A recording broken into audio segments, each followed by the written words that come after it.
సుమన్ టీవీలో మీ personal and business promotions కోసం కింది నెంబర్కి కాంటాక్ట్ చేయండి. తెలంగాణను వరద ముంచెత్తింది. భారీ వర్షాలకు రాష్ట్రం అతలాకుతలమైంది. లోతట్టు ప్రాంతాలు నీట మునిగాయి.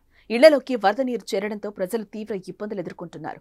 భారీ వర్షాల ధాటికి ప్రాజెక్టులు, నదులు, వాగులు, వంకలు ఉధృతంగా ప్రవహిస్తున్నాయి. ఈ క్రమంలో నదులకు సమీపంలో ఉండే ఆలయాలు కూడా నీట మునగడంతో మూసివేయాల్సిన పరిస్థితి వస్తోంది. కుండపోత వర్షానికి మెదక్ జలమయమైంది. అల్పపీడన ప్రభావంతో ఉమ్మడి మెదక్ జిల్లాలో భారీ వర్షాలు కురిశాయి. అధికంగా సిద్దిపేట జిల్లా మిరుదొడ్డిలో 15 సెంటీమీటర్లు, సంగారెడ్డి జిల్లా సిర్గాపూర్లో 9 సెంటీమీటర్ల వర్షం నమోదైంది.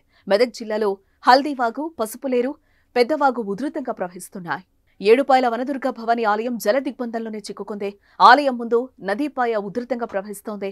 దీంతో రాజగోపురంలో అమ్మవారి విగ్రహం ఏర్పాటు చేసి భక్తులకు దర్శనం కల్పిస్తున్నారు. గర్భగుడిలో అమ్మవారి మూల విరాట్కు అభిషేకం, ప్రత్యేక పూజలు చేస్తున్నారు.